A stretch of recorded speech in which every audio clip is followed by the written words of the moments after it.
Welcome back to the R-Rated Podcast. The R-Rated Podcast. This week's guest is... Welcome back to the R-Rated Podcast. Today's new guest is Josh Quintero. He's right over here if you couldn't see him. No, I'm just kidding. I actually wanted to ask you where you are from. I'm from Boyle Heights. Oh, cool. Yeah, Los Born and Angeles. raised? Born and raised in Boyle Heights. Nice. I'm half Mexican and half Salvadorian. My mom is from El Salvador. Yes. My dad is from Mexico. Do you speak Spanish? Sí. Puedes hablar español. Nintendo, yeah, Taquito. Wow. Okay, that is awesome. Oh my God, he's so cultured. Little backstory. So we actually got connected through a mutual friend, and when I stalked his Instagram, I saw that he called himself Josh, but that's not how I introduced him just now, right? So I want to kind of tap into like owning your culture and talk and like your name and all that. You mentioned a little bit before we started recording that you just recently tapped into like your culture and felt like, I want to be, this is my name. Like I want to be represented by my full name. Why now? And why did it take so long for you to feel comfortable? Sure. Just a quick shout out to the girl who connected us, Veronica. You're awesome. Thank you for hitting us up. Veronica was, we went to the same high school. Yes. And, she's the sweetest person in the world and she's very talented. She is.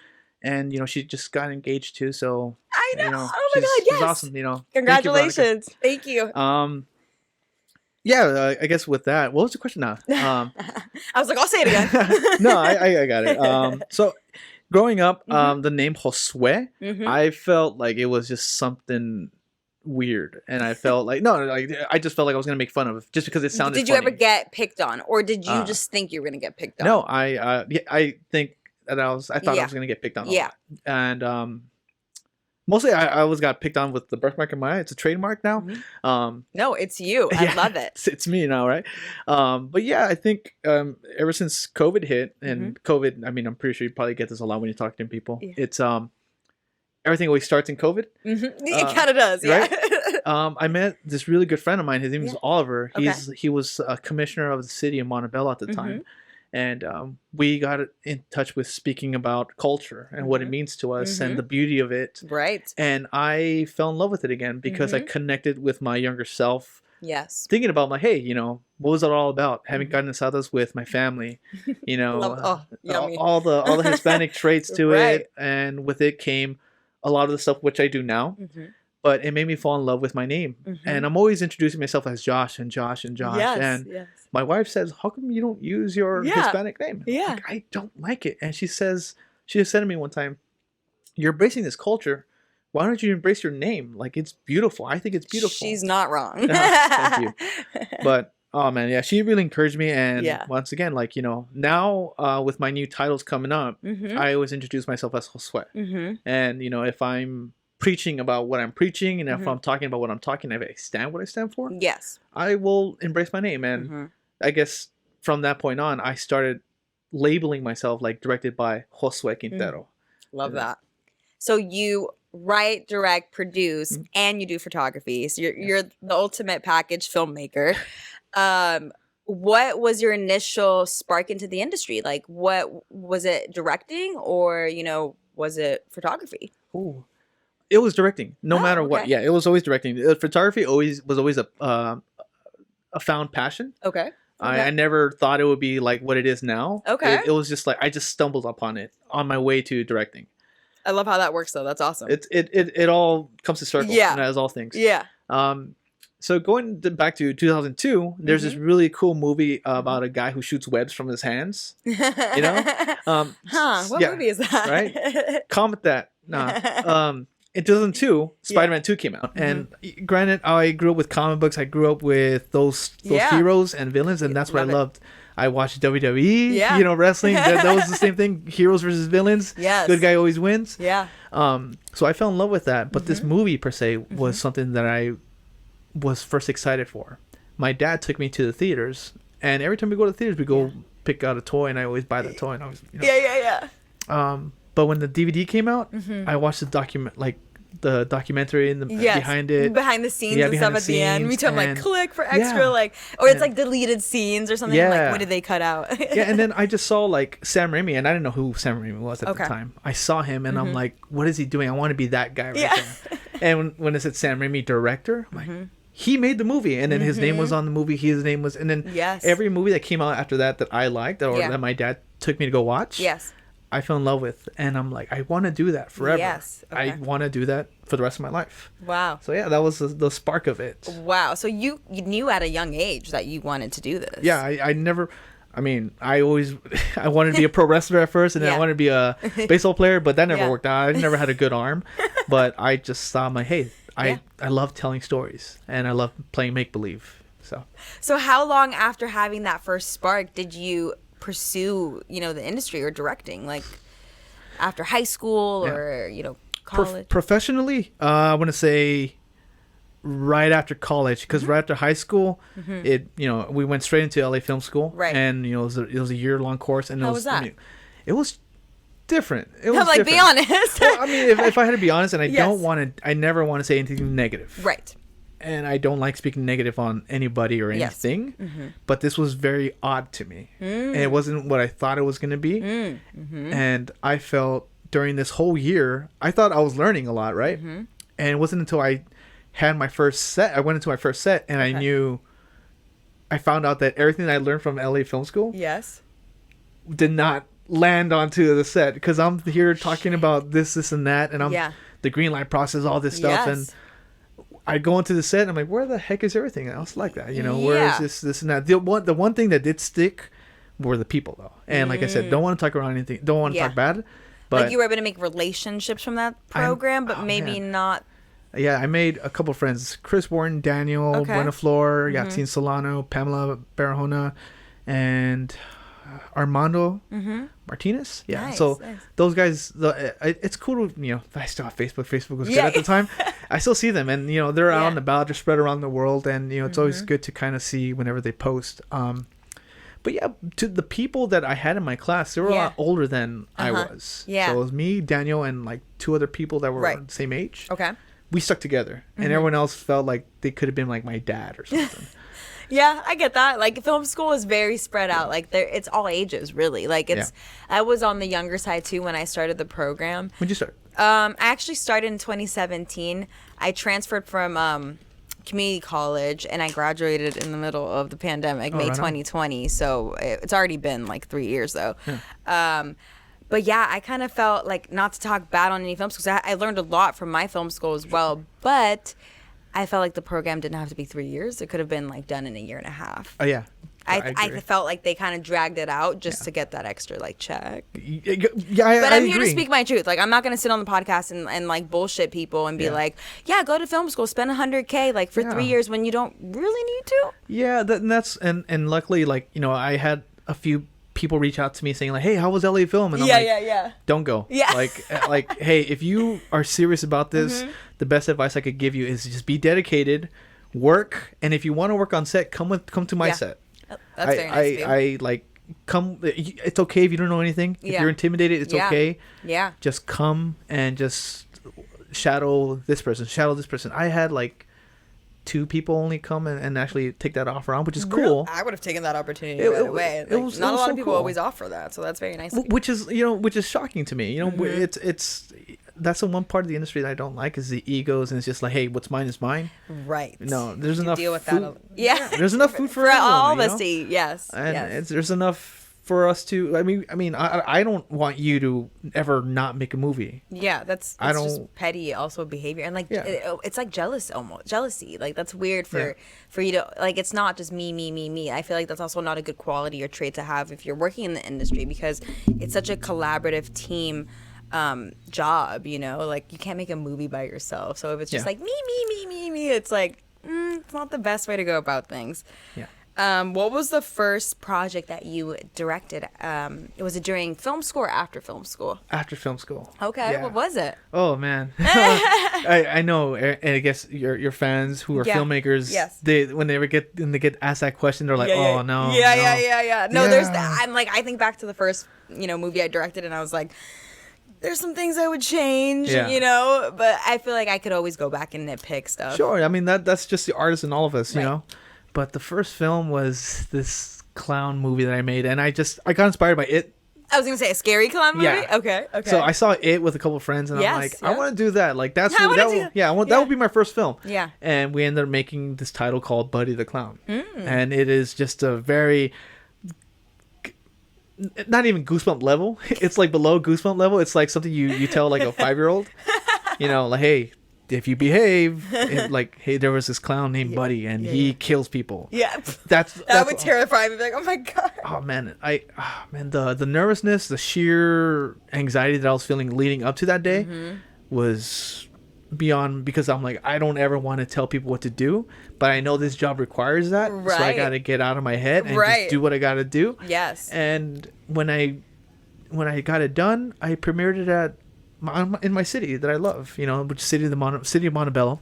Nice. And they allowed me to premiere it at a local coffee shop when I invited my friends, my family. That's amazing. We had like cool. a mini red carpet. Yeah. And it was cool. Awesome. Like it was. I'm like, hey, you know, that's when I got to see the love and support of my community, my family, my friends. They come to watch something that I made. Right. Granted, they probably had like opinions about it, like that's not. It's not. I mean, even if you have the best movie out there, people are still gonna have their opinions. And there's always gonna be someone that maybe not will like it. Like everyone has such different personalities and things that they like. So don't beat yourself up on that. You know, like someone's liking it, someone might not. Who cares? Maybe the next project, that person that didn't like it will like that one, and the person that liked the other one won't like this one. Who knows? Well, I like looking, but no, you're right. Yeah, you're absolutely right. But I always like looking back at it. And I'm like, that was the beginning. Now we're here. Exactly. And Started from the bottom. Now we're here. That was not a pun, but yeah, we'll take that in. Yeah, cool. I had a quote. I was like, I have to quote a song lyric. That's the checklist. You're one and done for the day. So after your Buddy the Clown movie, what did you do next? Oh man, this was my favorite one. I did this film called The Coliseum. Okay. Yeah, and this was. I saw this movie with my friend Jordan, my best man Jordan. Jordan, what's up? We saw this movie called the Dark Web. It was like a Zoom movie, The Dark Web. I think I actually have seen that. It was like just like a Zoom where movie on Zoom. It's literally all on Zoom. Yeah. Yes. And I mean, I didn't get inspired by the whole story. Yeah. I just the title Dark Web. I'm like, all right, cool. So I'm like, what if something effed up happened? Like just completely effed up. Now, no, the things don't make sense, but in this world, this is what happens. Okay. And it was a story about, of course, the Dark Web game. These two players, husband and wife, get picked up from wrong place, wrong time. Okay. They get to play a game, Russian roulette. And it's basically a kid game, true or false questions. So you got to be smart in order to play this game. So there are dumb questions like, hey, water's wet, true or false, but you got a gun to your face. Right. So you're like nervous, like, wait, what? Something different that I did with Buddy the Clown. Buddy the Clown was just like something you tell under a campfire. It was like a campfire story before going to sleep. Yeah. The Coliseum, I wanted to put like a novella twist to it. Love it. Okay, so, bringing out the Hispanic side. Yeah, love it. But I think at that time I endured an emotional trauma, which the best way to describe it was just like the rug getting swept out under your feet. Yes. And boom, this is life now. Deal with it. And granted, I was a kid. I was immature about it. Yeah. But I felt what I felt. And I'm like, all right, I'm going to put this emotion that I feel and put it on paper. Okay. So I don't want to give it away. If you guys want to watch it, it's the Coliseum. But there's two twists into it. Okay. One, you could kind of see it coming where you're just like, oh, let me guess this happens. It happens. And then the second twist. It's like you didn't see this one. You didn't see this coming. I like that. And I'm only saying this just because it was proven when we screened it onto this film festival. Yeah. And I was nervous because it's my film again. I mean, before, that's normal to be nervous during a film festival. Before, it was like my friends and family. Right. Now it's strangers. Right. And when you're sitting in the audience and you're like, oh, fuck, they don't know that I'm sitting here. Right. I can hear what they're saying about me. but this is the best feeling I had in the world. Yeah. And I legit started crying. Yeah. Just because my parents, none of my family had gotten there. Just random strangers. Yeah. And my friends had gotten there. So like, it's cool seeing my friends. Right.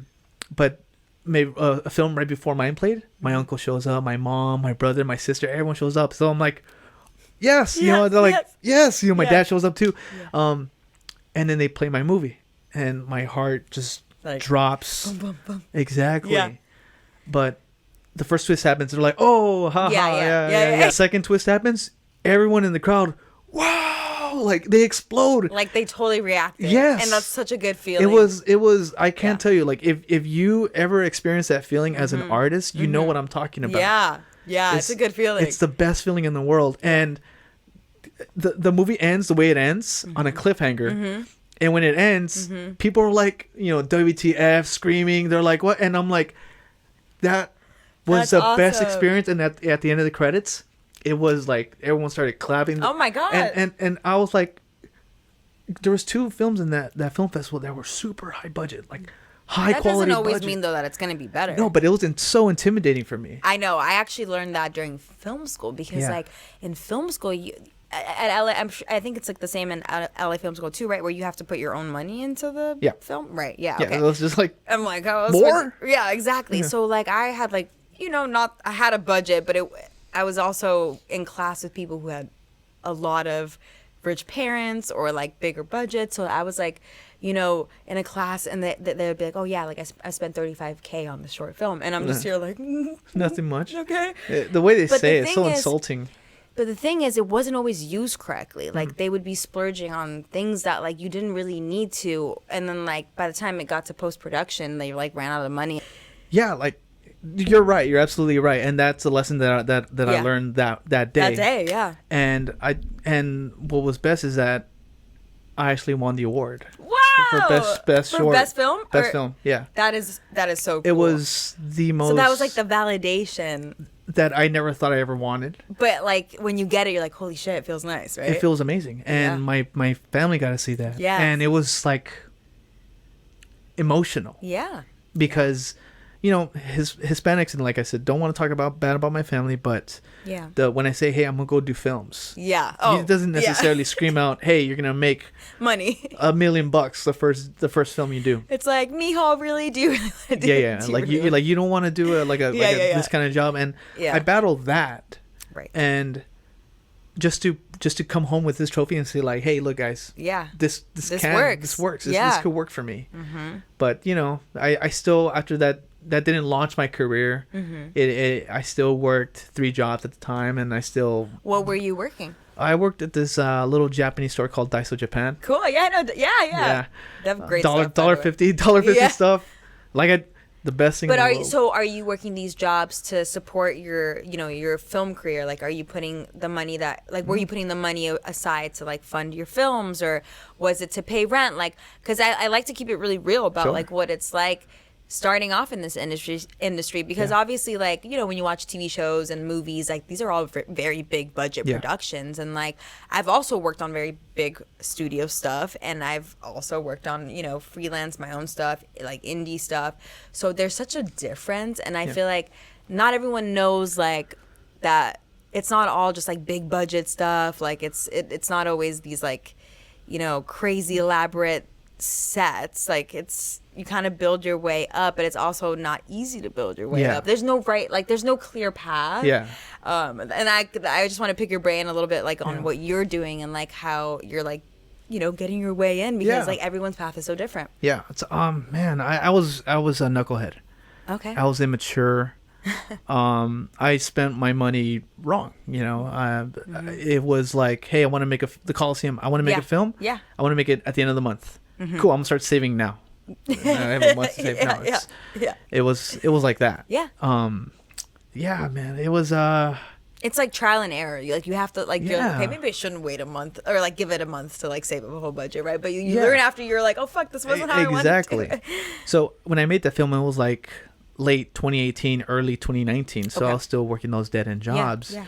But I was still immature, and all of 2019 I didn't do much. I was just working those jobs, trying to build my career as a photographer, wedding, this and that. Oh, so you're a wedding photographer or just photographer, overall photographer? If you say, hey, do you shoot this? I'll probably say I don't shoot boudoir and fashion, and boudoir and fashion. Okay. Those are the only things I don't shoot. So you were like, you had a camera, or was this like did you always have a camera and you're like, I'm gonna go take some photos? Yeah. Or like, and you had it, like, how did this passion of photography like start? Sure.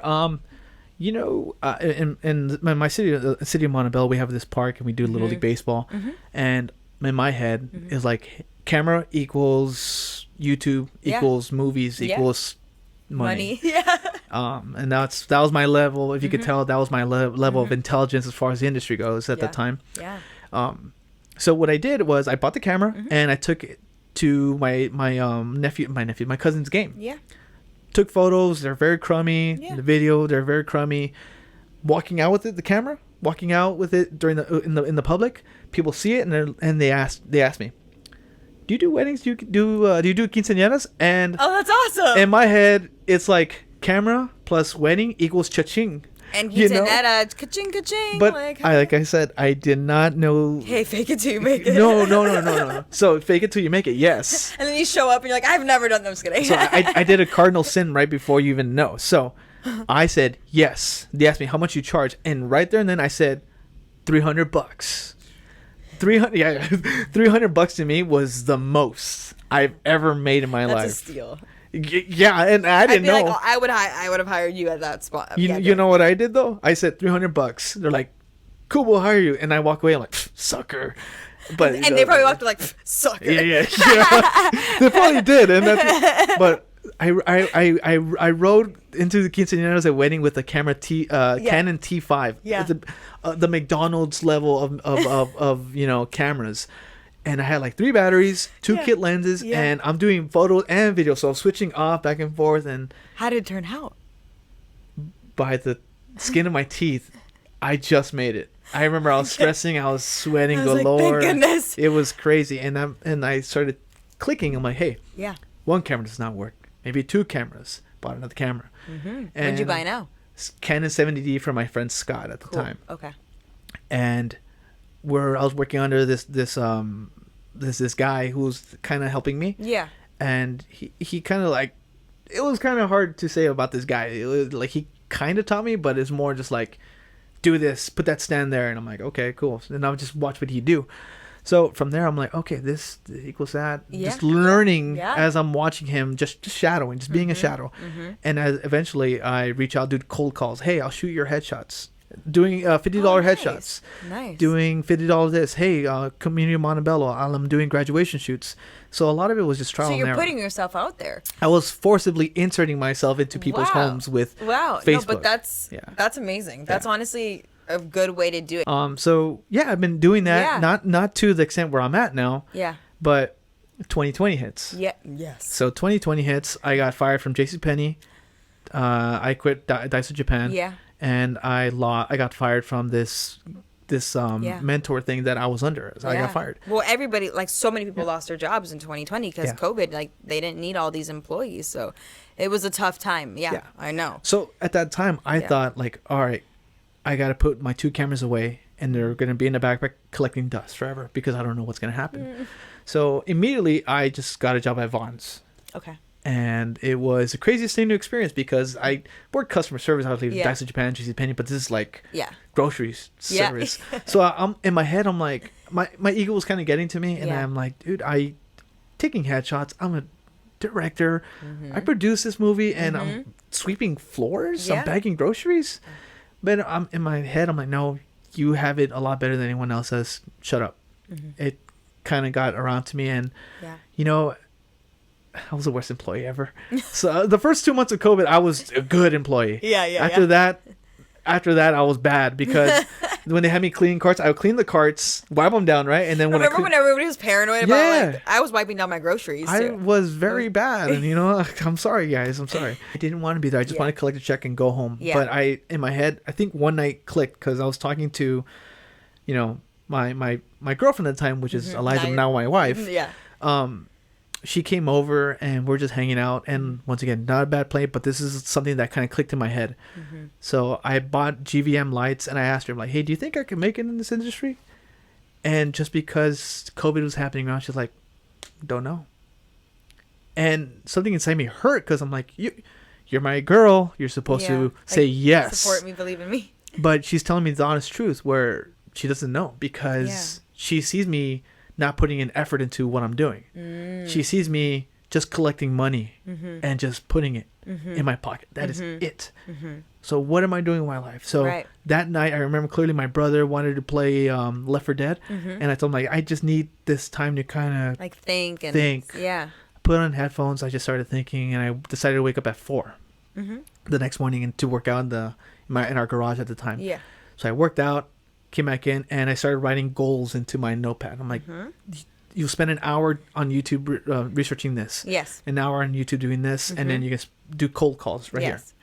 And then I saw people were doing like minis and stuff like that. And in my head, I'm like, hey, you know, what about the graduations?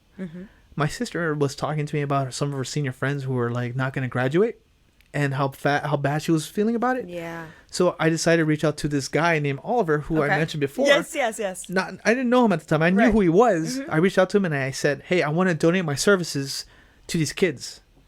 Thanks. Free portraits. Yes. For all the high school students that we could get. Yeah. Reach out to everyone. He said, yes, let's do it. Oh, that's awesome. It was working out. And I'm like, all right, I God gave me this gift and I want to bless others with it. So when I'm at Vaughn's, I'm not cleaning carts. I'm on YouTube looking up things to buy. And stimulus check just hit and I'm like, all right, I need to invest on good lights. What is this? Cool. Buy right now. Right. Buy. So I spent like $2,000 in a day. And I'm like, wow. I'm like, all right. Which like seems scary because like I even go back and forth. I'm like, do I really want to spend this and like invest this? And I'm just like, you have to invest some money into yourself. Definitely. Like it's scary because I'm like, especially in a time where like when COVID was happening, like, you don't know what's nobody was working, people were unemployed, we didn't know when we were gonna go back to work. What was the vibe?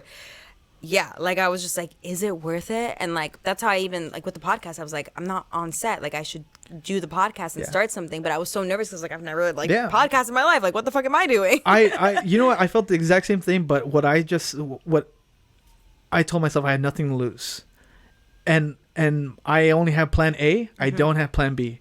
Plan B is nothing, and I do not want to do nothing. It's either do this like, or I die. I literally cannot turn back. Yeah, exactly. It was like. Either I and this falls along the lines of a story that I read and I heard and I'm like, that is me. I'm gonna go and do this. I'm not gonna fail. And sure enough, you know, I was blessed and we saw the kids. Yeah. We took all the photos. I met Oliver. Talked about culture. Okay. Something woke in me. I readopted the name Josue again. You had like a transformation. Exactly. Like you realized like. I should just be authentic to myself and really just pursue my passion. Like I obviously like have always wanted to do this since like childhood. And I mean, things come in the way sometimes in life where you're like, is this like, do I do this? But I think you just needed a little bit of nudge. And I think your girlfriend gave you that or your girlfriend at the time, wife now, or fiance. Yeah, no, she was my girlfriend at the time. I proposed to her 2022 October. Cool. Yeah. Oh my God. Well, congratulations. How's married life? Oh, it's amazing. I think it goes back to everything that was going on in 2020. And I thought about marrying her in 2020. My dad got COVID and for me, it was kind of semi-scary because scary. I looked at him and I'm like, you're okay because you told me to be okay. You're strong. You're supposed to be here. You're fine. And it wasn't until I saw my brother and sister like kind of getting scared and panicked. And I'm like, nope, you can't get scared and panic. You got to be strong for them. Yeah. And I told him like, hey, we're fine.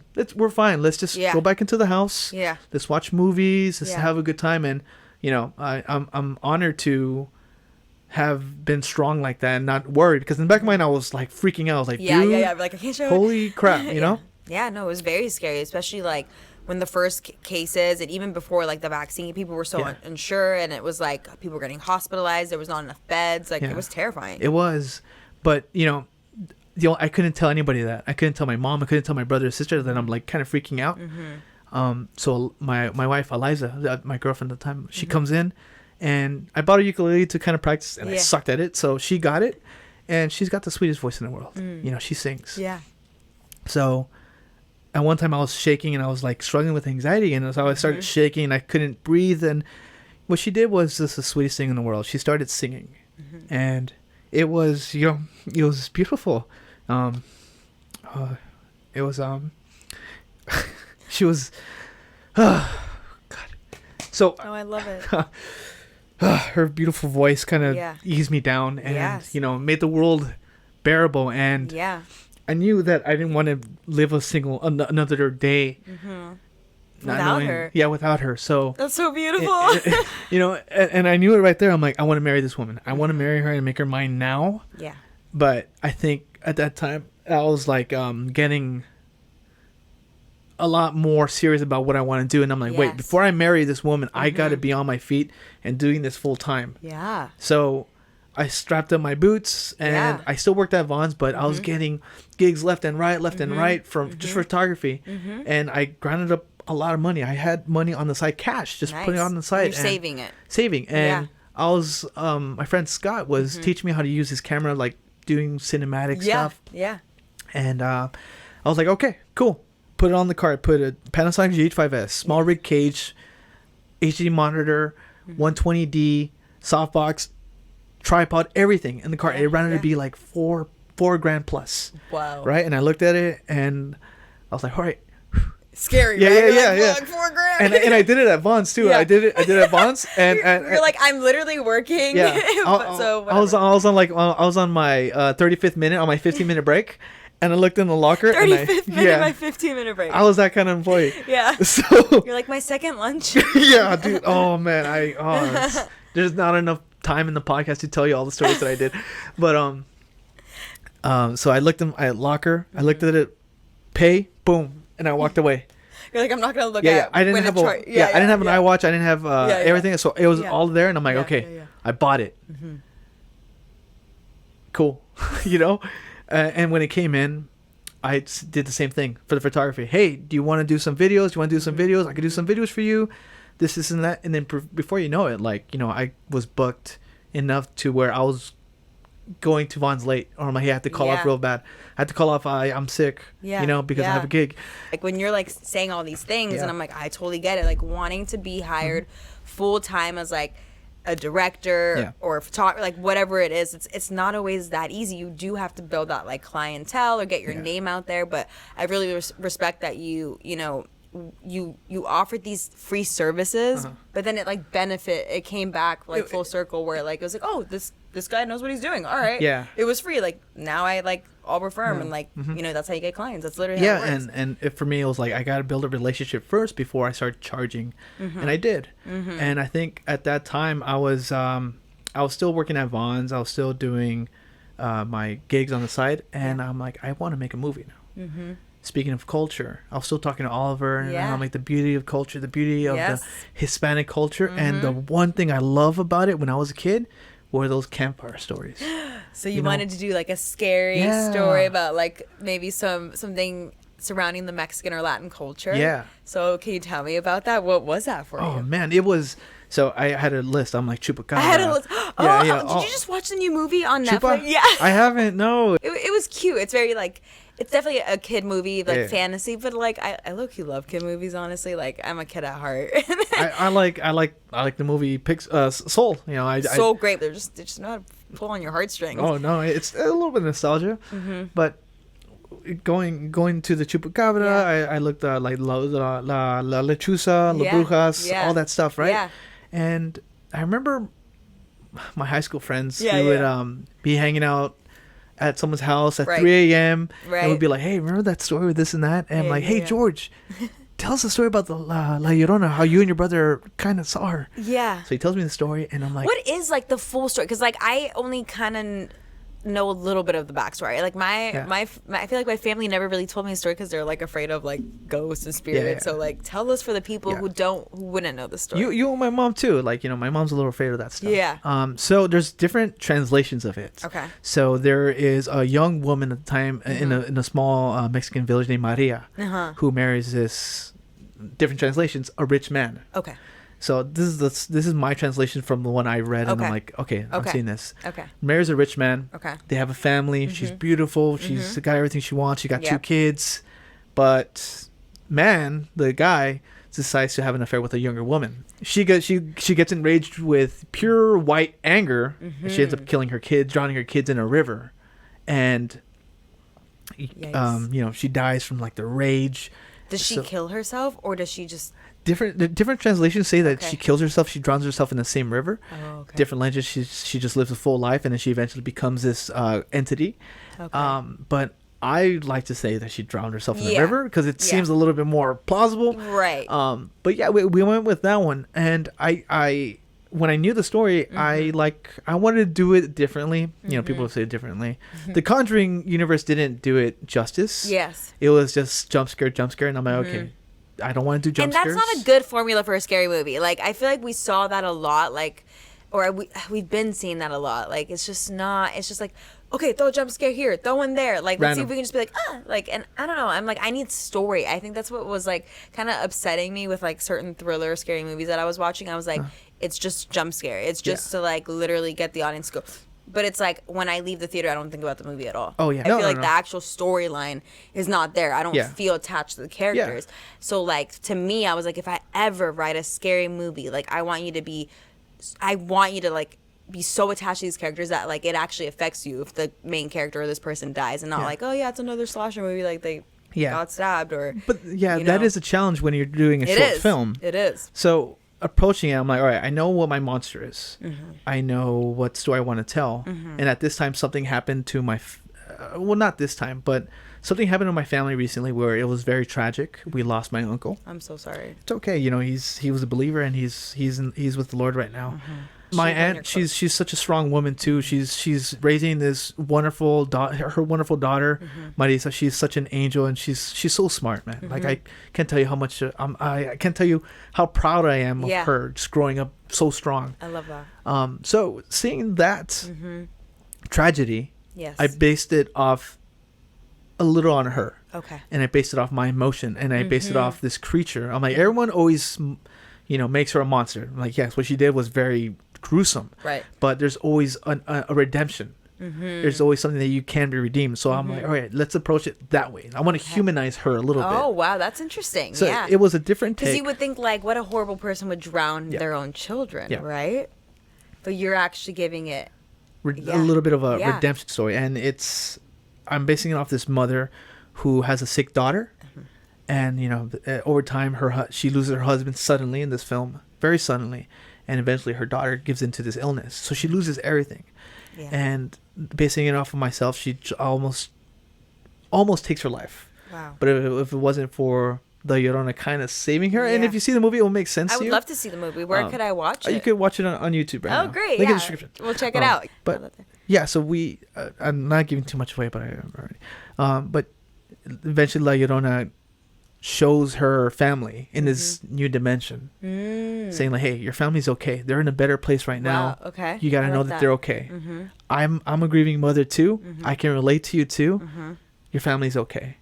So this has a twist to it. I really like that. This grieving, I like twists. This grieving mother, I like twists. This grieving mother consoles another grieving mother, and just to let her know that that it's going to be okay. So that was my heart into it. There was some elements that were a little scary. I didn't want to go like scary. I wanted to just build up the story, and I'm like, all right, here's what this woman is doing. I think that's a great way to go about it.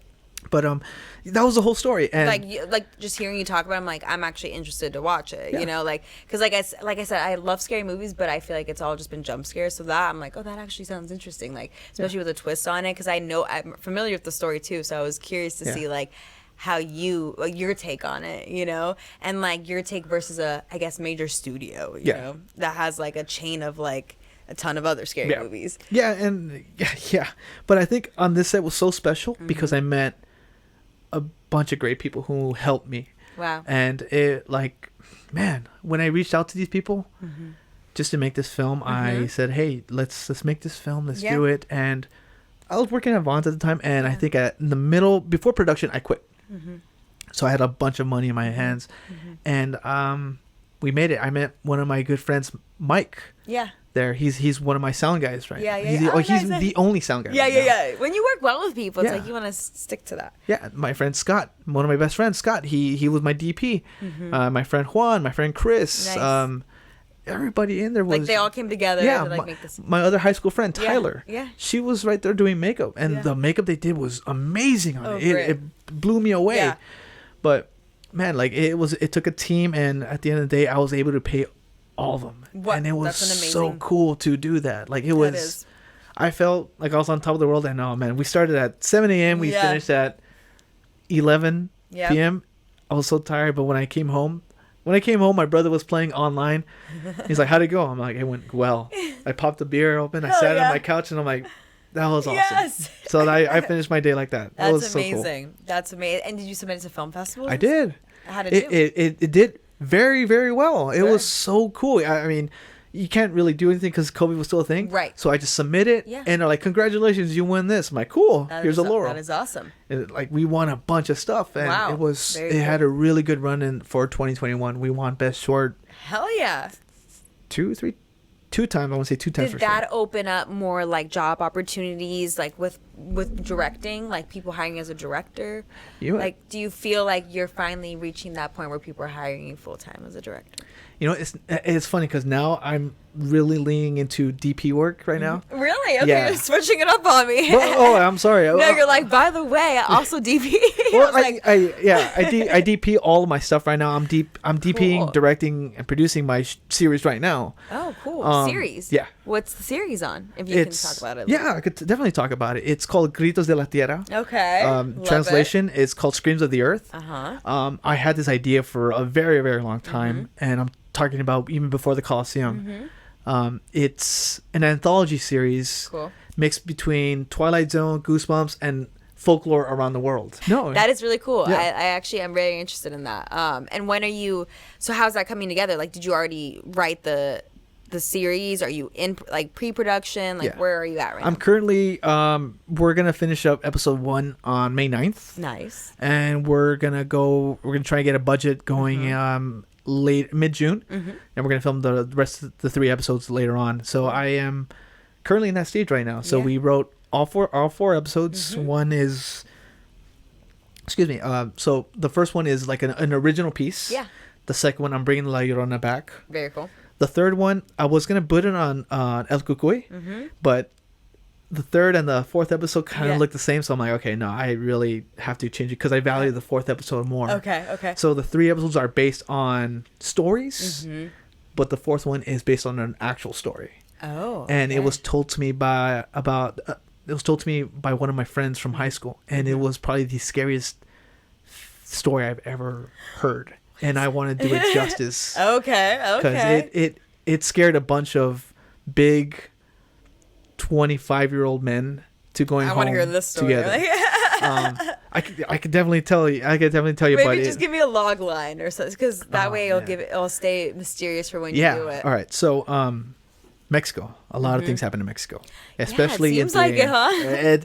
As soon as he said Mexico, I'm like, all right. You're like, I'm in. This person was, I guess, a very troublemaker at a young age. Okay. And him and his mom got into it, and mom kicks him out 2 a.m. Right? He goes out, does a little, drinks a little bit, has at it. At 3 a.m. exactly, he looks at his watch. 3 a.m. Whatever. I'm not trying to head home now. The witching hour, exactly. The ghost hour, yeah. Nothing ever happens good at 3 a.m. So as soon as he tells me 3 a.m., I'm like, oh, guess literally, what? whenever I wake up and it's like 3 or 3:30, I'm like, no, go back to sleep. There's nothing. I don't want to see anything. Like, I'm good. Like, oh, man. And so what he sees next was probably, and the way he describes it, and when he described it, it was, I'm like, I looked at him and I knew he wasn't lying. The way he describes it in full detail, what he felt, the way it sounded, the way it moved. The way it presented itself. Or like, what was the movie like? It was. I don't know. Like you're like, I can't tell you. It's honestly, my mind can imagine way crazier things. Yeah. So you know what? That's cool. I'm cool with that. You don't have to tell me more. So yeah, I think it wasn't the most exciting. I mean, I'm not like like, oh yeah, what happened next? But when he told me, you could feel the emotion. I could feel the emotion, and not only that, his uncle can confirm it. Oh, and his uncle based on true events. Even not, better. yeah. We love so that. I knew him, like, I want to one day make it. So I told my brother and sister, and it scared them. So you're like, now I really want to make it. So I'm like, all right, that is. I mean, all of them will be my baby, but that's the one I will take care of, and it will be what I want it to be. So it's gonna be very concentrated, and I wanted to scare people. And my ambition is like, oh, I want to be the scariest video on YouTube. It might not be, but hey, you never know. Right, but that's my intention going forward. I'm like, I want people to be uncomfortable watching it. Yes. And I want people to talk about it. Such a good like, feeling. that actually happened. Yeah. So yeah. I do want to do that. What would you say is your favorite scary movie? I have 2. Okay. So, one of them was when I was young, and I told you my dad took me when I was a kid. I wanted to prove to my dad that I was a big boy. Mm-hmm.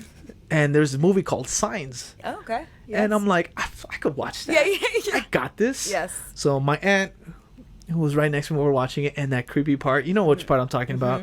The crop, the crop circle part where there's like the light shake. Yeah. And I'm like, oh, that cool. That one scared me too. I'm like, cool. What is it? Boom. I could not. Did you scream or? No, I didn't scream. When you like do the shock. And then you try to act like play it off. Like, so my aunt was awesome enough to do this, and I was like this the entire time, just watching from one eye. But that the good old days when they're like, no, this is gonna scare you, and you're like trying to look through the fingers. I remember when I was a kid, it was so weird because I love scary movies now, and I don't really get scared that easy. I watch also a lot of like crime documentaries, like just like case solving stuff. I'm like, oh, like what happened? So it's just funny. But as a child or like growing up, I was so terrified. I was such a nervous wreck. Like always had such anxiety about like, oh no, like it's dark in there, or like what if something's in the closet? And I remember the movie The Sixth Sense when it was like, I see dead people. Yeah. Oh my God, that shit scared the shit out of me. Because I was like, he was a kid, and I was like, what if I'm one of those kids that can see dead people? I was like, I hope it's not me. Like, but that was like the first scary movie that I could kind of remember, like, watching through the fingers, and I heard the whole movie, and it sounded so, when you don't see something, you kind of just like hear it, it actually kind of sounds scarier, and it freaked me out. I was like, oh my God, like this movie's that's a cool question for the audience. What is the one movie you saw through your fingers? Yes, right? Yeah, please answer in the comments. I'm actually very, very curious about that. You can't name The Exorcist because that's a cop out, I believe. That is you can't. Everyone's all like, oh, The Exorcist scarred me. I was like, okay, you and everyone else. Yeah. Let's be a little bit more creative. Let's tell me what else. Right. The Fourth Kind was my next favorite movie because it made me believe. Yes. It made me believe, like, is this real or is it not? Yeah. The way they filmed it was perfect. It was so creative. What do you think of like the whole like paranormal activity, like the ones where they make it seem like they're filming it from like a security camera or like a the Ring camera or like whatever? Like, do you think those are like scary, or are they just more for like jump scares? I think I'm just desensitized. I used to, when YouTube was barely being born, that's the first thing I looked up. Yeah. So I'm like, scary videos, and you see scary videos. Yeah. So when I saw paranormal, I'm like, okay, so it's just a long YouTube video. Yeah. And when I seen it, I'm like, it's really not that scary. No. What do you think of like Blair Witch, like the more like handheld guerrilla style, like running out there in the woods type? Does that scare you at all? You know what? It scared me with Signs, but the Blair Witch didn't. Mm-hmm. I mean, there was some moments where I'm like, wow, this is pretty cool. This is pretty cool. This is pretty creepy. This is pretty creative. But it wasn't like, oh man, I can't watch it like this. It was just like, oh, that was a cool flick. Right. It was really cool. I think when you say Blair Witch, I think more about the marketing behind it. The marketing was genius. Yeah, I think that was a lot more interesting than anything. For me, that is. Yes. I don't want to. Sorry, guys. Yes. I don't want to talk anything bad about it, but it was just like the marketing you're able to have your own opinions, right? You're not gonna like every movie that might do well. Other people like. Except for mine, right? I mean, look, I could literally shoot here and just put a label that says Mexico. It's not gonna be Mexico, right? But there's something about it just feels authentic to feel like to film there and shoot there. I mean, for me, it's just like it will benefit the actors and everyone else in there, because when you're filming, like, I don't know, let's just say La Lechuza, which is just a witch owl, right? And we go to Mexico, and I'm like, hey guys, this is the hotspot where she was located. Everyone is gonna feel the weight of it. Yes. And the emotion is gonna be good. That's put you in a situation right there. Let's put you guys in literally there. When you were talking about your series and stuff, I all I could think of was like Mexico, like you gotta shoot this in Mexico or shoot one of them in Mexico. Like, is that a possibility for you? Do you think you could maybe do that with one of the episodes, or maybe all? Or what? I think one of the leaders in my church says, like, you gotta think big, and I'm like, cool, Oscars. I'm like, dude, that's not big, bigger.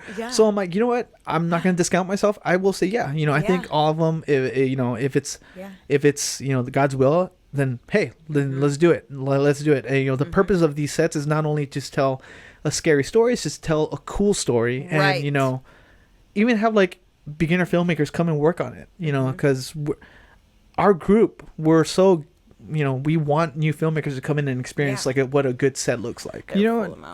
in a perfect world that I could name it, I would love to pay everybody. Yeah. You know, it's always hard. Yeah. When I'm like, hey guys. It gets a little awkward. But luckily, you know, we have a team where we're very transparent. But you know, it's going to pay off later on. Exactly. Yeah. But I mean, we got these really good students right now that we're working with at the Santa Monica Youth Center. That's where I was at right now. They're willing to learn, and that's the thing. Like, they're willing to learn, and I always say, like, hey, the willingness to learn new things so you can adapt it and put it into yourself in the future. Go for it. And I always like to volunteer myself. Like, hey, you came onto the set and you worked and you helped me out. Yeah. What do you need help with now? I like that. What can I help you out with now? You scratch my back, I scratch your back. Exactly. Because I wish I had someone to tell you that, right? or at least, like, you know, when I don't know what to do next, I'm like, hey, I want to direct a film. You want to direct a film? Cool. Here are the first steps to do it. But you got to take those steps. And luckily, I mean, not unluckily, I had that with me, and I was like, well, I'm drowning here. Well, what do I do? I have to fail. Why can't you just tell me what to do? You know that. So it's like these students right now. Like, you want to direct a film? This is what it takes. Come to set. Watch how we do it. You know, you're shy right now. You're not going to be shy anymore. Right. You have to not be shy anymore. So, what were some things that maybe you struggled with as a director? Before, it was like being overcomplicated with my words, because I felt like if you're the director, you have to use fancy words. Like, come on, guys, can you do it more melancholy? And one of my guys is like, dude, just be simple. Yeah. All right, cool. Do it more sad. All right, cool. That's it. Just like, it's in the word. Be direct. You know. Yeah. It's just being simple. Just be simple. Be there. Be present. Know an answer, have an answer, tell your story. And you know, I think rehearsal comes in a long way, because I'm like, hey buddy, can you not do it that way? And you got to be willing to say, hey, don't do it that way. Hey, less of that. Yeah. Hey, more of that. Hey, you know, that'll be a cool idea. Because you know, it's a team effort. It's a collaborative experience. So I'm probably so focused on this thing that maybe the actor has a really cool note. Yeah. So I want to have an environment saying like, hey, you guys are your opinions are more than welcome here. Yeah. What do you think? Yeah, it's a safe space. Yeah. Like, share your ideas. Exactly. Yeah. I guess for my last question, where do you see yourself in 10 years? Oh man, in a nice little home with my wife. I love that. With my wife, hopefully we have kids. Cute. Yeah, and I think at that time I should have 2 feature films under my belt. Yeah. And just living life, you know, because I never want to stop making movies. I always want to make movies. I always want to direct films, and I always want to just give back to my community. So hopefully by that time I'll be... Not hopefully, you will. Yeah, sorry. Manifest that shit, right? It's definitely... You have to be your strongest believer, your strongest, like, your number one supporter, because, like, if you don't believe in yourself, like, who else will? You know, just praying into it all the time, praying into see what God has for me. But in my heart, I always want to be directing. I always want to be making movies. I always want to be telling crazy, unique stories, but I also want to build a platform for new filmmakers who need help. So if there's any filmmakers that need help and they're like, hey, I want to know what to do. I want to learn what to do. You could reach out to me. We'll put you to work. Yeah. And put in work. You go to work after that. So I want to build a safe community where people could ask questions. I love that. And not be... I love it. A learning community. Yeah. Everyone is welcome. Like, it's beautiful. Like, and for, I think it's also giving an opportunity for people who don't get the luxury of going to film school because it's expensive, or maybe it doesn't always work out. Like, that's very nice. You know, like, it's nice to be able to take that extra step from, like, YouTube University, like, to, like, okay, I can actually, like, step on a set and, like, I don't have film school experience, but it doesn't matter. Like, this person accepts me and I can learn and make mistakes. Because that's how you get better, is making mistakes. You know what I mean? And I think, like, the entertainment industry has this, like, scary, like, oh, you can't fuck up. You have to know all your shit. But it's like, that's literally how you become better. Yeah. You know, like, you need to fall in love with failing. Exactly. And you need to fall in love with it. Sometimes it's tough because, like you said, your ego, like my ego too, I'm like, oh.